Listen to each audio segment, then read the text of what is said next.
Hi guys! Welcome dito sa The Sun Tarot.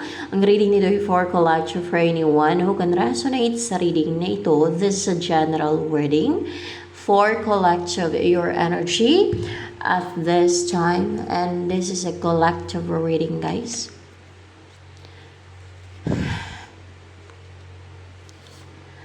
So now I come to you with open arms, nothing to hate. Believe what I say. So here I am with open arms. Your energy at this time, your energy. The sun, masiyahin, positive, bold and daring, active, full of vitality, energetic, or may energy ka, ganun ba?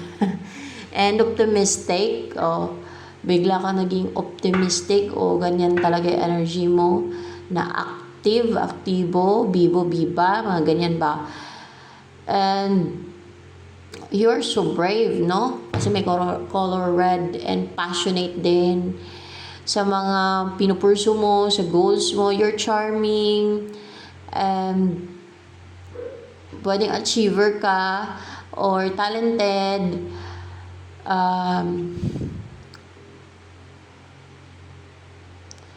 You are guided by light kasi sun or supported by light. Nasa side ka ng liwanag at ano pa. Ibig sabihin, hindi ka evil doer. Yun ang naano ko eh. Hindi ka sa side ng kadiliman. Tama ba? Hindi ka sa side ng kadiliman. Hindi ka sa side ng devil. Ganon. Hindi ka sa side ng devil. Kasi merong devil eh. And also, maring kung hindi man kasama yan dyan sa the sun, ano pa yung energy na nireadingan na to?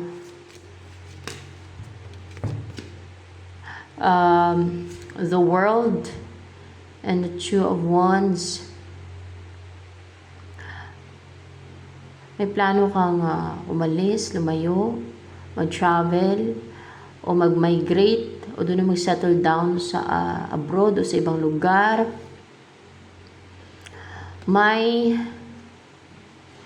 You're brave to pursue your goals, to migrate or ang mag-travel or ang may ibang bansa o pumunta sa ibang lugar. You are complete now with the world. Buo ka na. Kompleto. O mahilig ka talaga mag-travel. O gustong-gusto mo mag-travel. Pwede rin ganon. What's with the world? Pati dito. See? May uumpisan ka, may nag-close na cycle, and then you will start to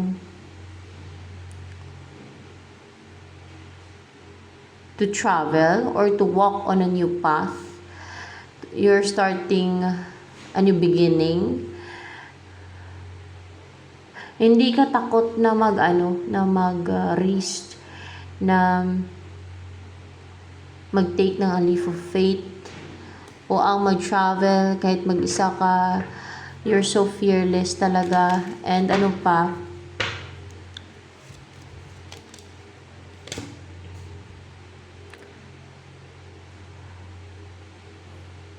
High Priestess in reverse. What's with the High Priestess in reverse here sa lumabas?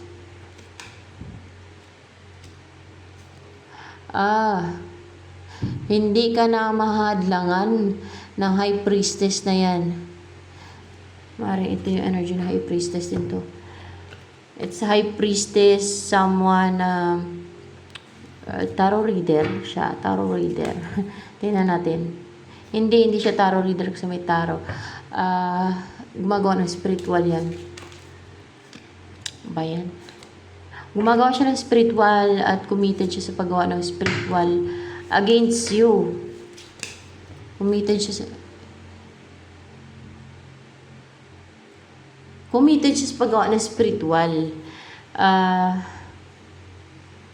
Kung hindi man against you, yung nagkukommit sa paggawa ng spiritual, basta committed siya sa paggawa ng spiritual, ay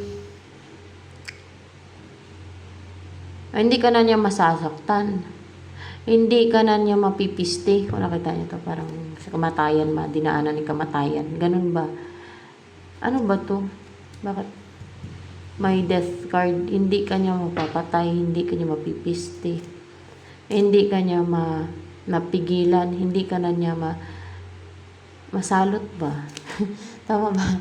Hindi masalot. Hindi ka na niya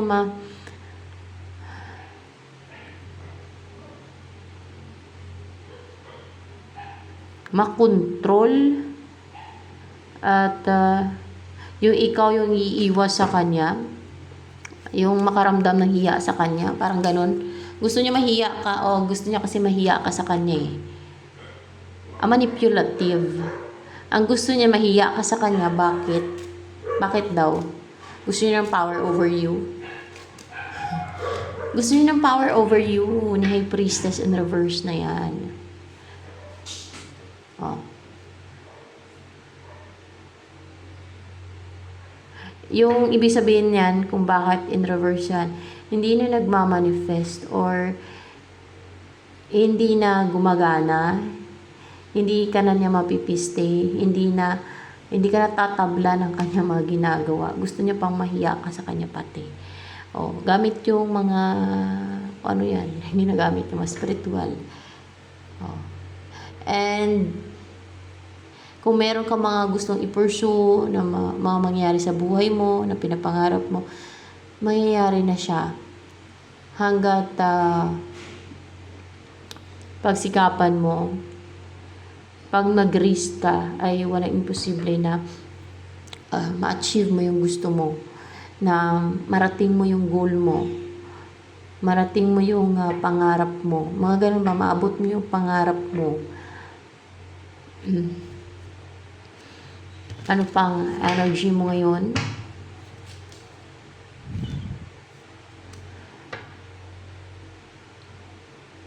Clear yung mind mo, sharp yung mind mo, intellectual, logical, brave and courageous, no? Combination ng brave person and courageous person. As well as you can put a healthy boundary now. Kasi magtataka ka siguro kung bakit parang nakaramdam ka ng hiya sa tao na yan. Na parang nahiya ka sa kanya, na parang you want to please that person, you want to be friendly with that person. Parang ganun ba? Gusto niya kasi mahiya ka sa kanya. Gusto niya ng power over you. Ang gusto niya ay dominahin ka. Mga ganun ba?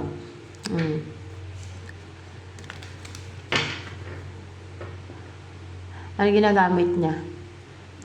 Fallen angel? Tingnan natin. Mukhang hindi. Anong ginagamit niya? Demonyo. Mga espiritong demonyo. Mga demonyo daw. Mangkukulam. Kulam ba yung alam niya? Kulam. Tingnan natin. Kulam, mangkukulam ngayon. Mangkukulam siya. Ang gusto pa niya mahiya ka sa kanya.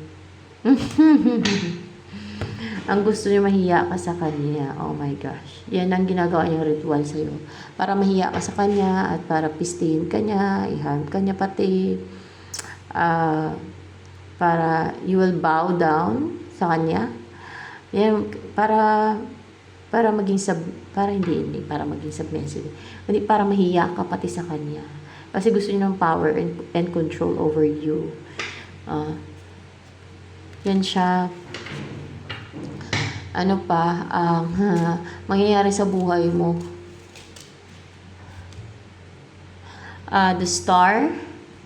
Sisikat ka? Tingnan natin ha. Sisikat ka nga. Mag-umpisa ng sisikat ka. o maging famous, o maging popular. Kasi may talent kayo, o achiever ka, o you're positive, you're charming ka, you're attractive sa mga tao, o mag-umpisa nang sisikat ka. This is a collective reading, guys, ha? So, you can claim the positive energy.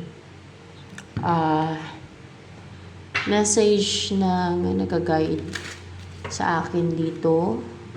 Message yun sa'yo. Flower power. Spend time with flowers and flower essences to increase your personal healing power. Spend time daw sa flowers and flower essences para ma-increase yung o tataas yung personal healing power mo. Gusto kanyang kontrolin. Psychopath ba yung High Priestess in reverse na yan? Psychopath. Hindi naman. Narcissistic. Narcissistic siya. Hindi siya narcissistic. Ano siya? Superior. Gusto niya ng power. Superior siya, guys. Superior. Gusto niya ng power. Gusto niya ng control. Oh my gosh. Gusto pati niyang mahiya ka sa kanya. Ay, ginagawa niya yun na ritual madaya. Para makaramdam ka daw ng hiya sa kanya.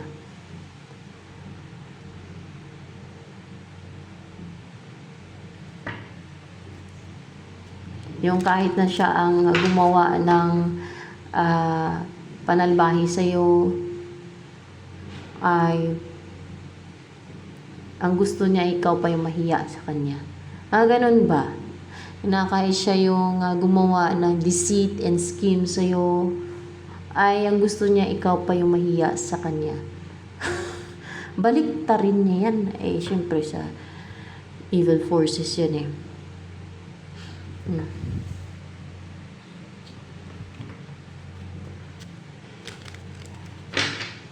Oh my gosh. Dadayain niya yung ano mo, yung mindset mo, minamanipula niya yung isip mo niyan.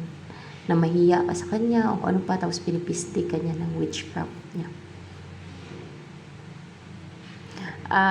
Ano pa ang darating sa'yo? Mga pagbabago sa buhay mo. Ano kaya to? Balance. Justice to, guys. Justisya. Na mawala na ng power and control. And hindi ka na mamanipula ng mangkukulam na yan, ng magician, ng mangkukulam na yan, ng manifestor, magician, mangkukulam, o witch yan. Oh, at mahatula na yan siya. Mahatula na. Tingnan natin, mahatula na, mag-umpisa ng hatulan yan siya. Sino maghatol dyan? Si Jesus Christ? Hindi. Sino maghatol dyan sa mangkukulam na yan? Yung God. Yung God. Hindi. Angels ba maghatol dyan? Tingnan natin na. Hindi. Ano maghatol dyan? Basta matulan siya. Sino maghatol dyan sa kamatayan?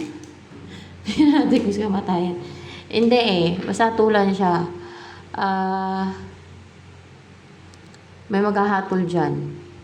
Sino ba? Si Abaddon maghatol dyan sa mangkukulam na yan? Tingnan natin ha. Pwedeng si Abaddon. Kasi siya yung nasa abyss. Ibig sabihin, sa abyss yan siya mapupunta. Yung mangkukulam na yan. Hindi. Saan? Sa impyerno? Bakit si Abaddon? Sa impyerno siya, guys, mapupunta. Magtaka pa kayo. Mangkukulam yan. At sige kanyan kakulang. Hindi nagbabago. Kaya hindi na nakapagtataka. At maimpyerno siya. Kasi proud pa siguro yan. Proud siya sa ginagawa niya.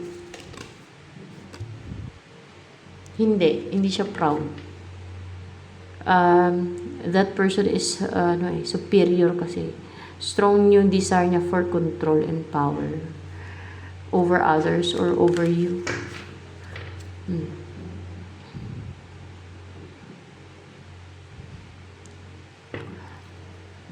Sa impyerno. Hindi naman sa abyss. As in, sa Abaddon pa lang. Sa Abaddon ba ang magparusa dyan? Maghatol dyan sa makukulam na yan? Kasi sa Abaddon na yun walang pa to eh. Pwede sa Abaddon. O kaya ay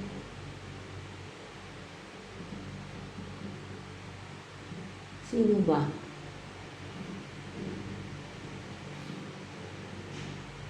Fallen Angel. Fallen Angel. Hindi. Si Abaddon siguro. Pahalang pa kay Abaddon eh. Pwedeng sa Abaddon. Kasi siya yung inatasan dun sa abyss eh, sa bottomless pit.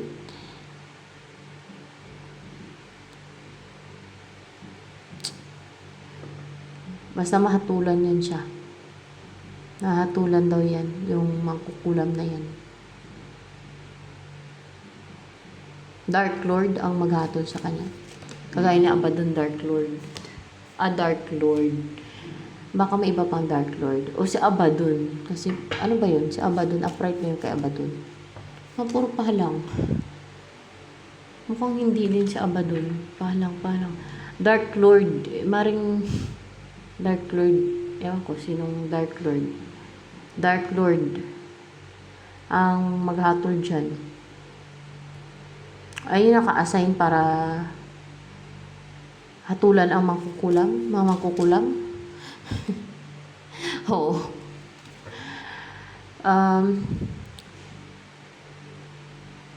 Yun ata yung tinatawag nilang ano guys juice na yung pag sa mga manggagamot. Doon kay Maestro Lamurok.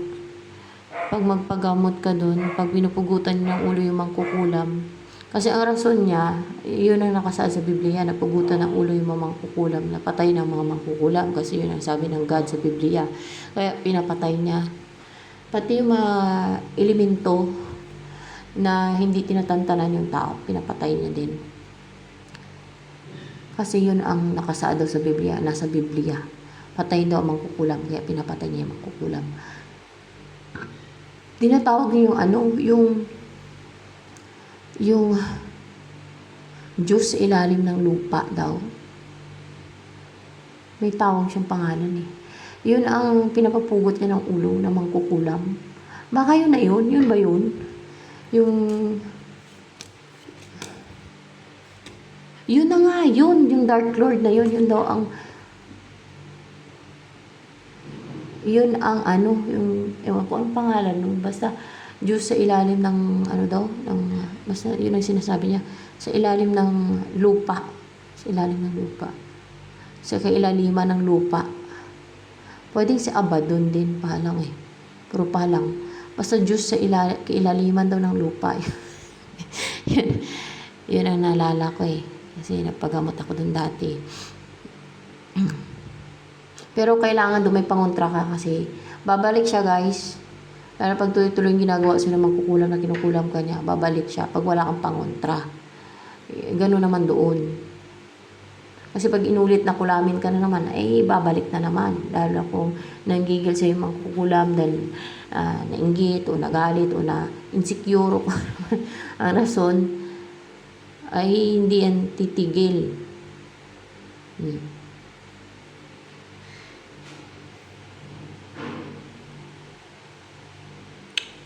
Yun, yung Dark Lord daw na yun.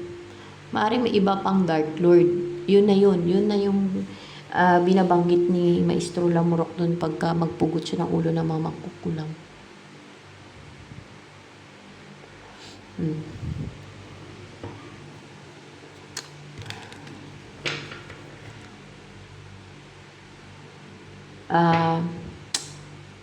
Madami bang mangkukulam dito sa Pilipinas? Madami ba? Hindi naman. May kalahati ba mangkukulam dito? O yung gumagawa ng witchcraft, madami ba ang gumagawa ng witchcraft? Kasi yung kulam na yun is isa lang klase ng witchcraft. Madami bang gumagawa ng witchcraft dito sa Pilipinas? Oo, yung witchcraft. Pero yung kulam, hindi madami. Kasi isang klase lang ng witchcraft yung kulam eh. Pero yung witchcraft, madami daw gumagawa. Diba? May bulong, may palipad hangin, may barang kulam pa, may voodoo, ano pa yan? Yan, witchcraft lahat yan. May sorcery, black magic, di ba mga ganyan. Mga iba-ibang klase ng witchcraft yan eh. May pagsummon pa, mga ganon. Lahat yan, witchcraft yan guys. Ano nga nabanggit ah.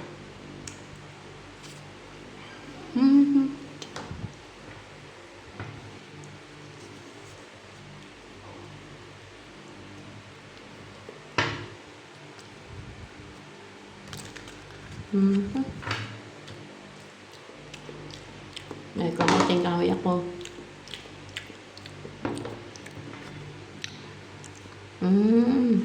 Yun pala ang maghatol sa kanya. Juice daw sa kailaliman ng lupa. Baka yun na ngayon sa abato. Palang pa yun. Madaming hindi ko pa alam eh. Kaya interesado din ako malaman guys. Ano pa ang energy mo yan? Malamang talagang hindi ka tinatantanan yan. Sige pa rin siya pangulam. Kaya itapo na siya sa impyerno. Kaya tulad na siya ng Diyos sa kailaliman ng lupa. Dark Lord kung tawagin.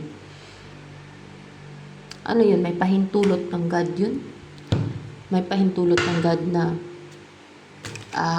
hatulan yung mangkukulam na yan?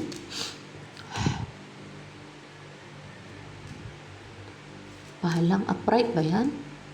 May pahintulot ng God na hatulan yung mangkukulam na yan. Yun na pala yun. Baka makapunta ka dun sa kay Maestro Lamrock at yun yun. Mahatulan na yan. Diba? Malalaman nyo guys pag may kulam kayo kasi nga sa kamay. Pagpantayin nyo lang yan. Hindi to. Pag alam nyo hindi pantay, kunwari ito, nakita ito, pinantay ko dito. Yan talaga yan yung pag magpagamot ka doon kay Maestro Lamrock. Ito yung tinitingnan dito. Ito. Ayan. Kahit doon sa iba pang manggagamot, ganyan no. Ganyan, nakita niyo yung pinantay ko dyan. Ito. Yan. Yan ang tingnan niyo. Pag dito, tumaas, kunwari ganyan no. May kulam kayo ng tao. Pag ganyan. Pagka dito naman, sa elemento naman yan. Ibig sabihin, pinipiste o sinasalbahe kayo ng elemento. Pag dito ay sa tao yan, kulam ng tao yan. Para alam nyo.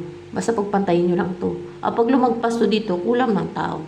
Dito sa kanan. Pag kaliwa, elemento. Yan.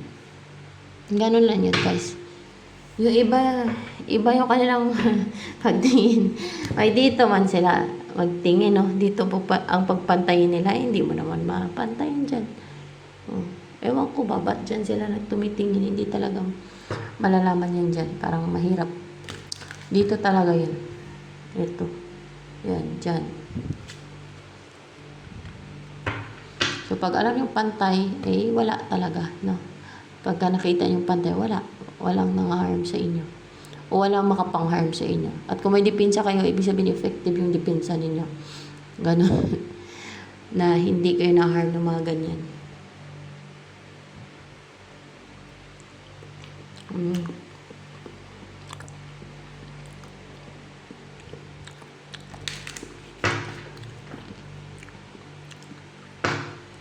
Ano yan? Malapit lang ba sa inyo yung mangkukulam na yan? Malapit na yan. Deceitful. Malapit na yan sa inyo. Deceitful. Classic tao yan. Selfish. And trickster. Mukhang babae. Babae ba yung mangkukulam na yan? Babae. Puno ng problema. Puro baggage. Problemado siguro ngayon. Madaming iniisip. Madaming responsibility.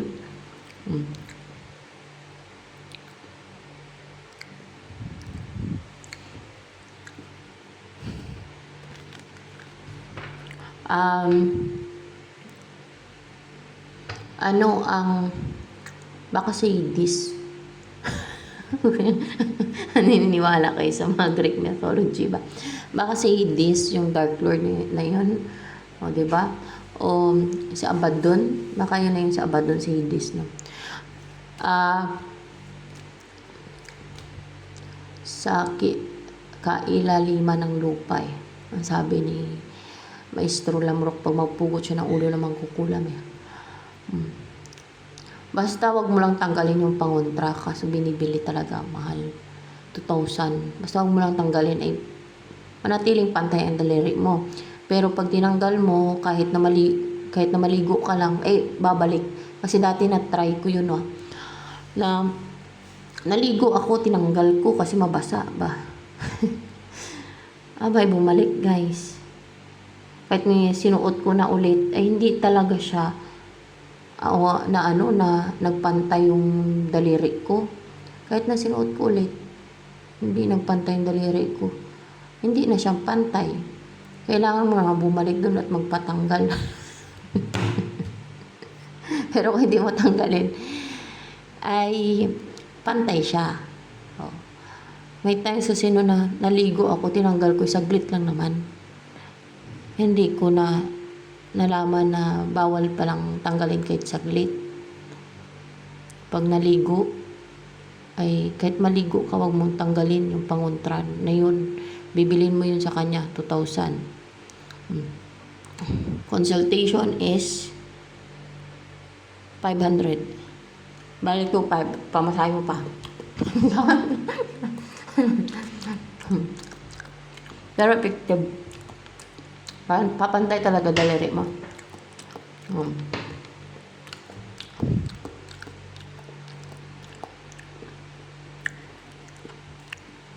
Kaya ginawa ko, nagbaon na lang ako guys ng pangontra. Para wala nang tanggal-tanggal. Nasa katawan ko na, di ba? Ganun. Yung sa akin na.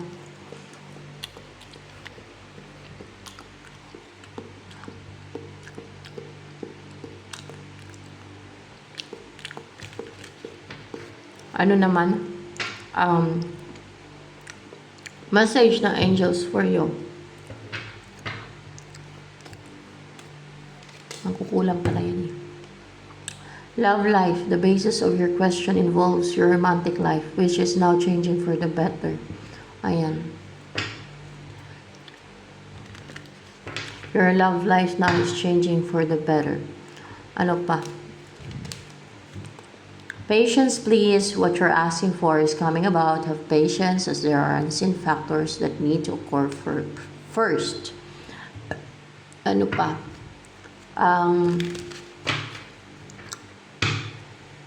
Dapat mo malaman. May hindi makatulog. May nahirapang matulog. May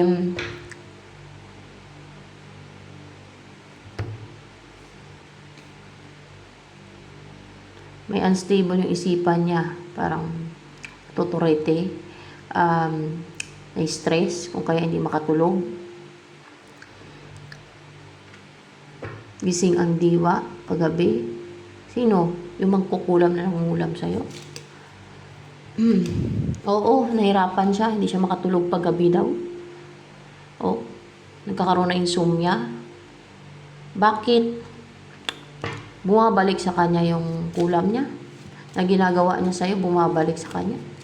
Kung kaya hindi siya makatulog.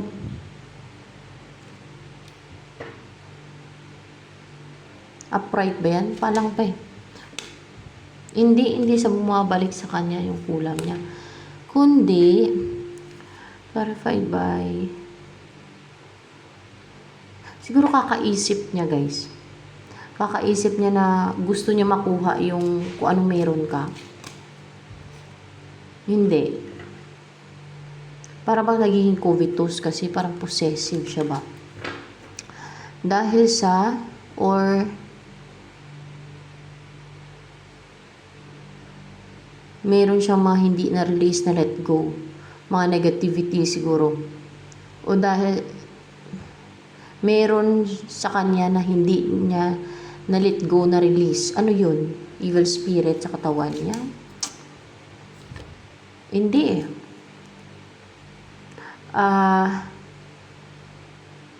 yung kulam niya nanatili sa katawan niya, yung kulam na ginagawa niya sa'yo nanatili sa katawan niya. Ganun ba yan? Hindi na pala nasisend sa'yo eh. Yung kulam na ginagawa niya sa'yo, nanatili sa katawan niya.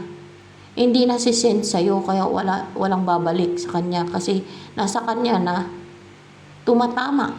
Hindi sa'yo. Oh. Kaya nahirapan siya matulog. So, ibig sabihin, siya ngayon ang nahihirapan, ang nagkakasakit, ang nagkakaroon ng insomnia, hindi makatulog. Oh. Very good, very good, very good. Ano ang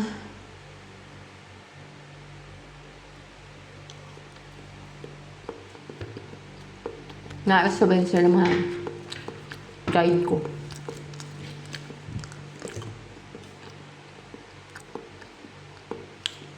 May malungkot, may hindi kontento, may nanamlay. Bakit?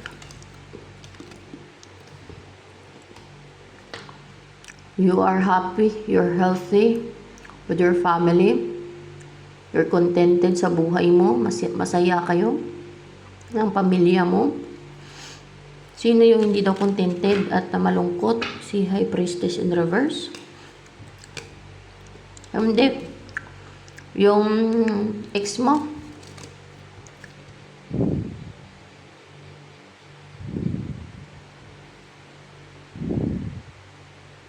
Someone na nagkaroon ng ending sa inyong dalawa. Past person mo or ex mo. Ganon. Na lumayo pala to sa'yo. Kung kaya naging past person mo na siya or ex mo na siya. Siya ang lumayo sa'yo. Pero hindi siya contented sa buhay niya ngayon. This person wants you. Malungkot siya kasi masaya ka sa buhay mo ngayon. Contented ka. Happy ka with your family, with your loved ones. Nakikita niya masaya ka sa buhay mo kahit wala siya. Siya yung hindi makontento. Siya yung unhappy sa buhay niya. Ano pang tungkol dito sa person na to na ex mo? Upright ba yan? Reverse. Gusto niya magkaroon ng new beginning sa inyong dalawa, magsimula kayong muli, mag-start ulit kayo. Pero defensive, guarded din siya eh. Paano kayo makapag-umpisa niyan kung guarded siya, defensive siya? Parang na-intimidate, takot ding sumugod, na mag-take ng action sa'yo. Takot din na gumawa ng move ata yun sa'yo.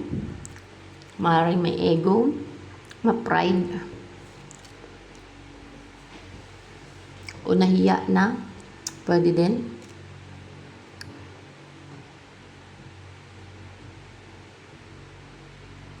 Anong balak nito ngayon? Parang guarded siya eh. Guarded o defensive o. Takot naman na magantihan mo. Na masupalpal mo. Anong balak ngayon sa'yo ng ex mo na to? Tingnan na natin. Upright ba yan? Terrified by Ten of Pentacles. Mag-reach out sa'yo. Yun ang balak niya. Ang maging courageous, ang maglakas loob at ang maging brave, no? Color red and blue. Na mag-reach out sa'yo. Tapos, ano pa ang balak niyan sa'yo ng person na to na ex mo. Si ex mo. May message ka. Ang maging confident siya, ang huwag mahiya. Na message ka o ang mag-reach out sa'yo kasi may ibon, no? Ang maging magtiwala sa sarili niya.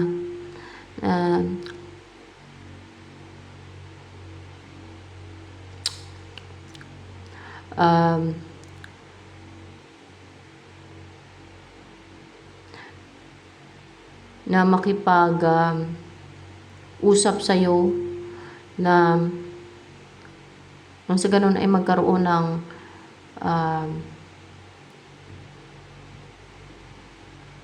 conversation na sa inyong dalawa. Pag minessage niya o pag nag-reach out siya sa'yo. So ano pa? Iniisip ngayon ng person na to, ng ex mo na yan sa'yo. Yung mag-build kayo ng family together, or kung hindi man, pwede. Sabagay nabangga itong isang to kaya in reverse. Pwede na mag-build kayo ng family together, basta may i-build kayong dalawa. Makipag-usap sa'yo, makipag-collaborate sa'yo, na magkasundo na kayong dalawa, na magkasundo na kayong dalawa na you will be in a relationship, in a long-term relationship, na you will be in a committed relationship, ganon, na in a serious relationship, na you will build a serious relationship, a committed relationship, long-term relationship, yun ang offer niya sa'yo. May new person ba? May iba pa bang person na handa kang i-pursue, kausapin? Meron. Meron din. Gusto kang asawahin. May message ka niya na new person na yan. Kasi, nag-overthink yan sa'yo. Parang punong-puno siya ng problema, namumroblema siya.